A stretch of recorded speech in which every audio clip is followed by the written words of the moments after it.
भारत देश में रहने वाले मूल भारतीय हैं, उनकी आज सबसे बड़ी जो चिंता है वो यही है कि उनकी संस्कृति का जो केंद्र रही गाय, आज उसके प्रति भारत की सरकार बहुत बड़ी उपेक्षा का भाव दिखा रही है। इतना ही नहीं, गौ मांस का निर्यात,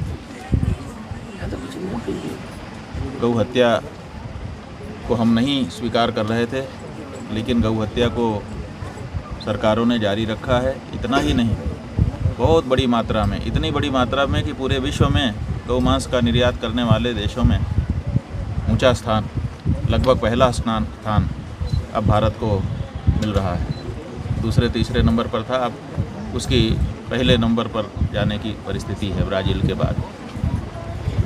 ये क्या है? देश में जो बच्चे हैं हमारे, जिनको आप कहते हैं कि इनका पोषण बहुत आवश्यक है और यही हमारे भारत देश के भविष्य हैं, उनके लिए आपने सर्व शिक्षा अभियान चलाया है, मिड डे मील दे रहे हैं, लेकिन पोषक जो दूध है, जो परंपरा से भारत के बच्चों का पोषण करता रहा, आज उसके बारे में भारत की कोई भी सरकार, चाहे प्रदेशों की सरकार हो चाहे केंद्र की सरकार हो, कुछ नहीं कहना चाह रही। बच्चों को पोषक दूध, क्या ये निश्चित नहीं हो जाना चाहिए कि जब हमारी देशी जो गाय है उसका दूध हर तरह का पोषण बच्चों को प्रदान करता है, तो 1 गिलास 2 गिलास दूध बच्चे के लिए आरक्षित क्यों नहीं हो जाना चाहिए? लेकिन बच्चों के लिए तो ये हो नहीं रहा है, बड़ों के लिए भी शुद्ध दूध मिलना अब अपने देश में मुश्किल हो गया है। यूरिया का दूध बना करके जितनी भी खपत है उसको पूरा किया जा रहा है। बार बार जो विषय के विशेषज्ञ लोग हैं, यहाँ तक कि मीडिया के भी जो जागरूक मीडिया है, वो भी इस बात को उठाता है कि नकली खोवा बिक रहा है, नकली दूध बिक रहा है, यूरिया से बनाया जा रहा है, फैक्ट्रियाँ पकड़ी जा रही हैं, सब हो रहा है, लेकिन उसके बाद भी इसमें कोई कमी नहीं आ रही है। देश की जनता के स्वास्थ्य से बहुत बड़ा खिलवाड़ हो रहा है, जबकि हमारे देश में परंपरा से हर घर में गाय रहती थी और उसका दूध ताज़ा ताज़ा घर का बूढ़ा, घर का बच्चा, घर की माँ बहन पीते थे और वो उनके शरीर में जितने तत्वों की आवश्यकता होती थी उनमें से अधिकांश को पूरा कर देते थे और इस तरह से भारत का स्वास्थ्य सदा सुरक्षित रहता था। लेकिन अब स्थिति बदल गई है।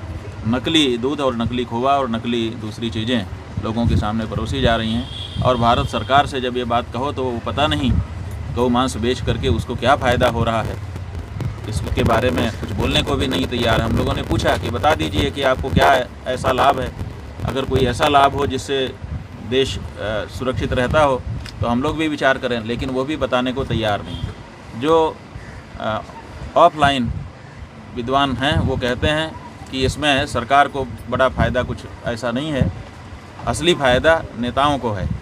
जब वो गौ हत्या को बढ़ावा देते हैं, इस प्रदेश से उस प्रदेश में गायों को ट्रक में लदी हुई पार करवा देते हैं, तो हर ट्रक के पीछे उनको कुछ रुपया मिलता है और नेता लोग उस रुपये से अपनी राजनीति करते हैं। तो ये जो बात है ये बहुत साफ स्वर में अब जगह जगह पर कार्य करने से हम लोगों को सुनाई दे रही है। इस बारे में नेताओं को जवाब देना चाहिए। अच्छा, तो क्या कार्य योजना है? लगता है कि कार्य योजना कुछ नहीं है। आने वाले चुनाव में जो है क्या मुद्दा बनेगा गौरव? देखिए, कार्य योजना हमारी कुछ नहीं है जी। हम गौ प्रतिष्ठा आंदोलन चला रहे हैं जी। आज़ादी के पहले से हम गाय को सुरक्षित रखना चाहते थे कि गौ हत्या ना हो। सच बात तो ये है कि अंग्रेज़ों को अगर इस देश से भगाया गया तो केवल इसीलिए क्योंकि उन्होंने गौ हत्या आरंभ कर दिया था। ये रहेंगे तो गौ हत्या होती रहेगी, इसलिए इनको भगा दिया जाए ताकि गौ रक्षा हो सके।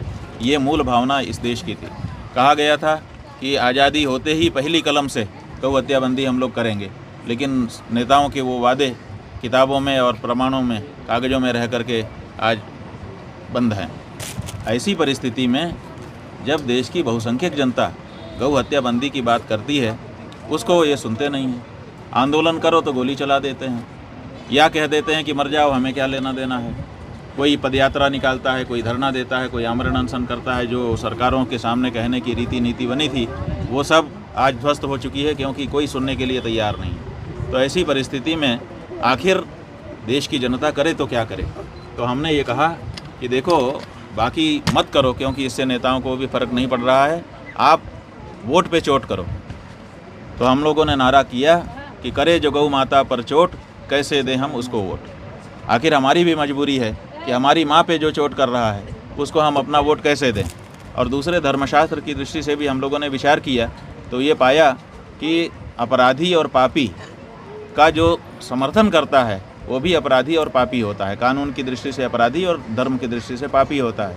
तो अगर हम ये जो नेता जो हमारे वोट से जीतते हैं और संसद में या विधानसभाओं में जाते हैं और वहाँ पर गौ हत्या का कानून, गौ रक्षा का कानून नहीं बना करके गौ हत्या को प्रोत्साहन देते हैं, तो आखिर हमारे वोट से गए हैं, इसलिए उनके द्वारा किए गए इस कार्य का दोष, पाप हमारे ऊपर भी आता है। तो हम क्यों पापी बने बिना मतलब में? इसलिए अपने पाप को बचाने के लिए और अपनी गौ माता को सुरक्षित रखने के लिए अब जो हमारा आंदोलन है वो इसी रूप में जा रहा है कि हम उसी प्रत्याशी या उसी पार्टी को वोट देंगे जो गौ माता के लिए साफ साफ खड़ा दिखाई देगा। तो मताधिकार का हमारा जो प्रयोग है उसी से हम देश को बदल सकते हैं। भारत जैसे देश में अगर गाय धड़ल्ले से काटी जा रही हो और उसके मांस को बोटी बोटी करके उसको बेचा जा रहा हो तो ये भारत की संस्कृति के किसी भी तरह से अनुरूप नहीं है, भारत की भावना के भी अनुरूप नहीं है। लेकिन ये सब हो रहा है क्यों? क्योंकि हमने अपने मताधिकार का सही प्रयोग नहीं किया है। इसलिए अपने मताधिकार का सही प्रयोग करना ये हमारा हक भी है और इसमें हम किसी का कुछ नुकसान भी नहीं कर रहे हैं। हम कह रहे हैं कि हम गाय की रक्षा चाहते हैं, उसके लिए जो खड़ा होगा उसको हम वोट देंगे और बाकी को देना बंद करेंगे। तो इससे देश में बदलाव आएगा और देश सचमुच में जो था वो फिर से बन सकेगा। भारत भारत रह जाएगा। भारत जो है वो विदेश बन जाए तो विदेश फिर क्या करेंगे? इसलिए भारत को भारत रहना चाहिए और भारत में भारत की संस्कृति, भारत की सभ्यता और भारत की परंपरा बची रहनी चाहिए। भारत की जो भावना है, अगर भारत में उसका सम्मान नहीं होगा तो विश्व के किस कोने में उसका सम्मान होगा? इसीलिए भारत के लोगों के हाथ में जो शक्ति है वो मतदान की है और उस मतदान को हम गाय के पक्ष में अब मोड़ना चाहते हैं। और इसी के लिए हम लोगों ने लोगों को गौ मतदाता के रूप में संकल्पित कराना आरंभ किया है और गौ भक्तों से भी कहा है कि आप ये जो दिन रात मुकदमा झेल रहे हैं इसकी ज़रूरत नहीं है। आप चुनाव में खड़े होइए ताकि जो गौ मतदाता हैं वो आपको वोट दे सकें और धीरे धीरे ये शुरुआत हो देश में। फिर आगे सबका ध्यान जब चला जाएगा इस मामले पर तो गाय के लोग संसद में अथवा विधानसभाओं में बैठेंगे और वो वहाँ पे कानून बनाएंगे गौ माता के लिए। ये है हमारा।